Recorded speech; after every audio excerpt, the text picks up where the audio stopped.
This is a CBC podcast.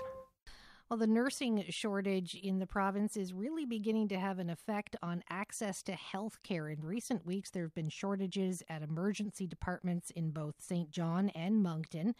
And there's been talk from the Nurses Union and the Premier about merging services at Moncton's two hospitals, at least in the short term, to deal with those shortages.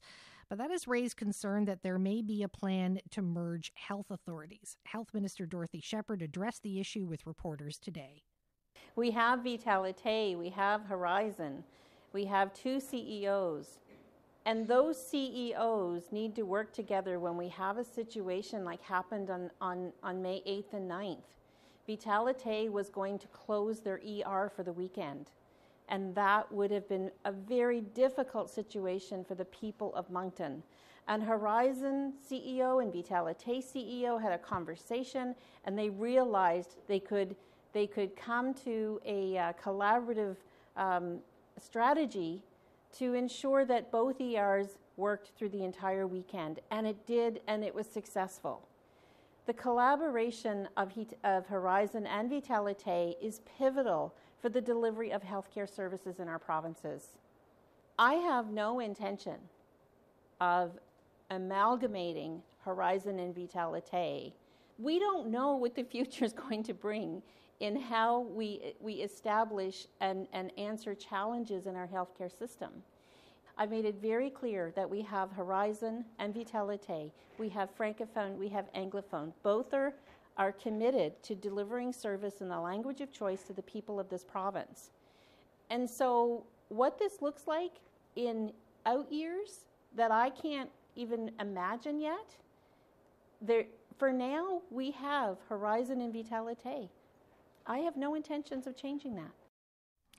That's Health Minister Dorothy Shepherd speaking with reporters today. Our panel is standing by to talk about that, as well as the all-party cabinet committee that was formed at the start of the pandemic. Is there a place for that kind of cooperation post-COVID?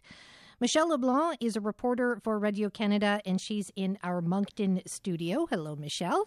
Hello, Vanessa. Excellent. Erica Butler is news director and reporter at CHMA in Sackville. She's joining us by phone. Hi, Erica. Hi there. And Jamie Gillies teaches communications and public policy at St. Thomas University in Fredericton. He's on the phone as well. Hi, Jamie. Good afternoon, Vanessa. Okay, let's start, if we can, with the nursing shortage. We had hoped to get to that last week. The union says there are 700 positions open. They've described nurses working 24-hour shifts, that it has really become an issue. Michelle, you're in Moncton, where this issue really, I think, caught everyone's attention a couple of weeks ago. You know, what's your sense of how that is playing out there? Well, I think it's a situation that we have seen coming from some years now.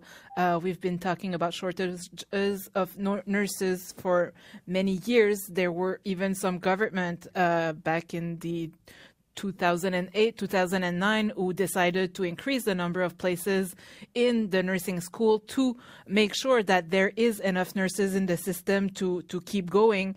But that has not necessarily been as successful as it is. And we see situation emerging all across the province. Moncton has been one, St. John has been one, but there's also Campbellton, where it's a situation that is going on since months, if not years.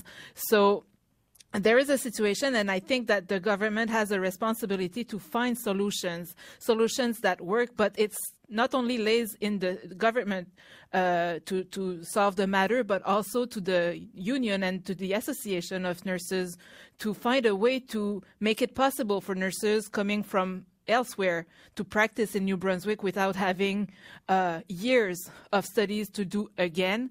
And I think there are solutions, but there has to be the leadership to find a way to resolve this issue, because it's not going to go away by itself.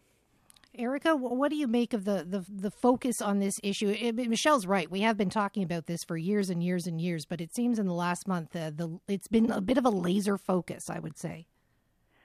One of the things, that's come up lately is Higgs has mentioned a couple times this idea that, that the language situation is really what's exacerbating it. And I think, it sounds like a bit of a red herring in a way, like that there's got to be other structural issues as to why we can't seem to get enough nurses. One of the terms I've heard used is that there's, between Horizon and Vitalité, that there's a duplication of services. And that term kind of coming from a rural community, which had one of the 6 hospitals that were on the list for dramatic cuts last February. I think there's a reason to be concerned that this government might think the answer to issues between sort of Horizon and Vitalité, or even issues between the hospitals in Moncton, is that there's somehow too much service, as in that's what saying that there's a duplication of service kind of means, that we can somehow cut. And that's what I would be worried that, what the nurses union is asking for is sort of an emergency relief or emergency-like solution to this in the short term, like really in the next few months they need it. Not sort of a permanent restructuring, which I think is what is being talked about, and it's probably making people nervous for very good reasons. Jamie? I think, there's 2 issues here. And the first is, as Erica said, the Premier said the language issues are exacerbating it. No, I think the Higgs government are exacerbating the language issues by simply bad communications. There's a trust problem with Francophones and Higgs because when they talk about merging services or doing emergency issues involving issues of language, whether it's any kind of services provide, they never go the step further to counterbalance what Chris Austin and the People's Alliance say. So here was a classic example of this, where Dorothy Shepherd was a little better in the optics, but all Higgs had to say was, there's an emergency crisis situation in the 2 Moncton hospitals. Let's make September 1st the deadline. Vitalité and Horizon can work together. We fully support that. Let's get a solution ready so we can have both of these hospitals functioning as best we can with a lack of nurses during the pandemic. We'll reevaluate in September 1st. That is the hard deadline. There is no merging of services after that, and we'll work on recruitment of nurses. That's all he had to say. But instead, it leaves the door open for grandstanding from a party that doesn't agree with the way bilingualism is done in this province. And that, of course, fans the fears of the Francophone minority community in the province, where there is almost no PCMLAs who are Francophone. So I think this is just an optics issue. The other thing is, why aren't they talking about a long-term solution to the nursing crisis? This goes back a couple of weeks. We've heard from the nurses union saying basically we're at crunch phase, not just in Moncton, across the province here. Where's the focus on this? Where is the plan for this? There should be enough nurses in the province.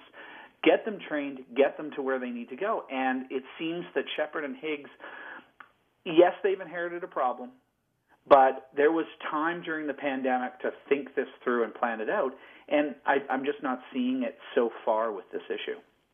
Michelle, do you think it's a communications issue here? I mean, both the Premier and the Health Minister were clear today that there is no plan to amalgamate the 2 health authorities, but there's a lot of concern out there. I mean, how real is that concern?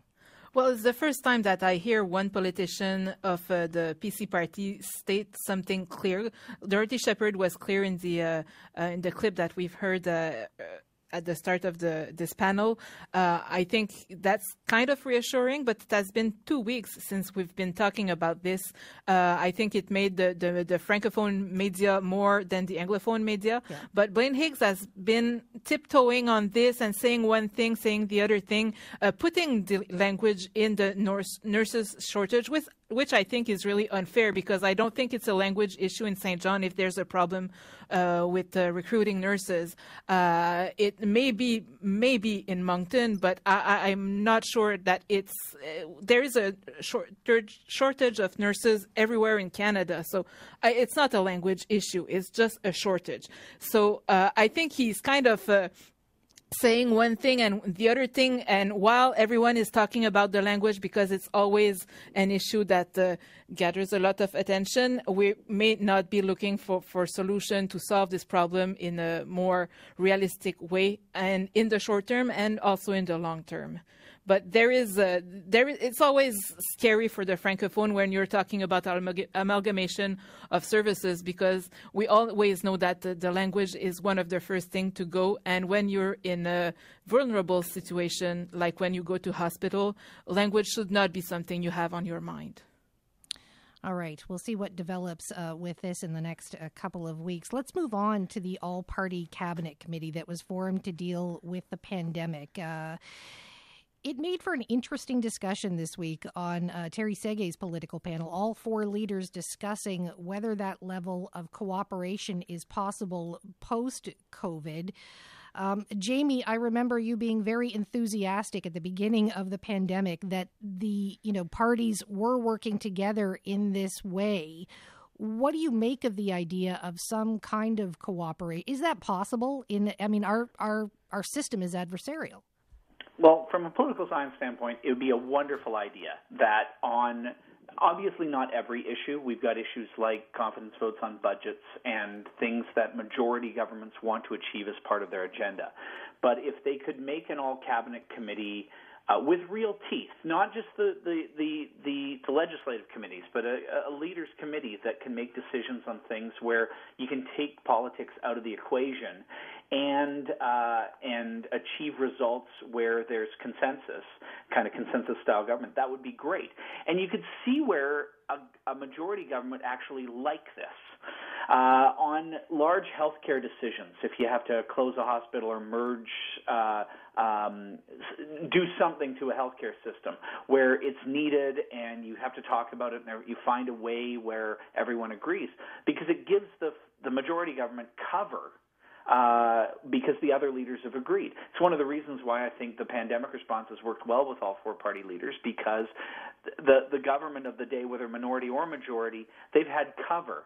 Because when the public criticizes the response, whether it's from public health or whether it's from the political side, Higgs has been able to say, well, I've had the support of the other leaders as well, and we thought this was a good idea.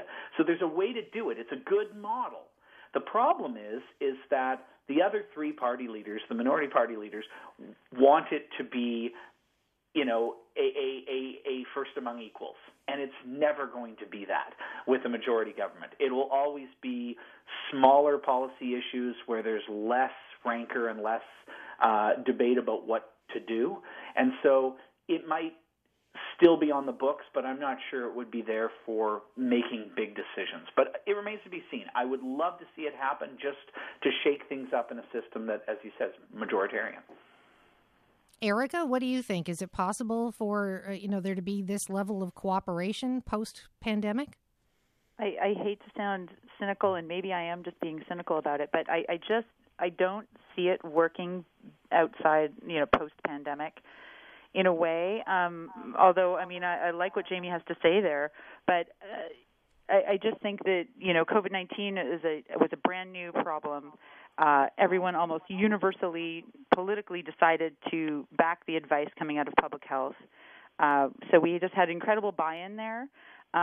We were going with what Jen Russell was saying. She was cool-headed, nonpartisan, delivering the message in advance of sort of, giving the public health a sort of rationale before every sort of other decision was backed by the all-party committee. I just think that, they had... There was a lot of reasons why it worked, and one of them was that it was, formed coming out of a minority government situation. So in the beginning, at least, even the government had a very, definite incentive for it to work. And honestly, I think that, fewer majority governments is where we need to go to have real collaboration and power sharing among these political leaders. I think you need to actually have less concentrated power. And we have a majority government right now that I think got 26% of the popular vote. So, what we need is to sort of, it would be great if New Brunswick could, actually look at reorganizing the electoral system, introducing proportionality, getting more minority government situations and maybe coalition government situations where the stakes are that, no one party is chasing a majority anymore, which just leaves us essentially with a two-party system, right? I mean, we have Liberals and PCs, and that's what we've got. And the other parties are there and they're a voice, but they, realistically, it's a two-party system that we have, and until we can change that, I think, I don't know, I think I don't have much faith in an all-party committee working. All right. We've only got about a minute and a half left, Michelle. Would you care to weigh in with some good news to leave us with this weekend? Yes, I think there is one public policy that is taking place in many municipalities and in my neighborhood, and it's the No Mow May. And I think it's really beautiful to see yellow all over the place. I am really curious to see if it will have an impact on the bee population, but I really enjoy not having to mow my lawn also. I do like that, and I'm beginning to like dandelions. I'm getting used to it. Listen, thanks so much, everyone. I really appreciate the time. Have yourself a terrific long weekend. Thanks, Vanessa. Thank you, you too. Take care, Vanessa. Bye-bye. Bye.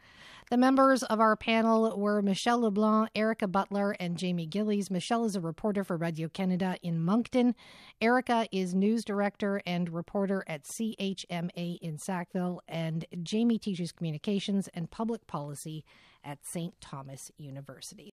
For more CBC podcasts, go to cbc.ca/podcasts.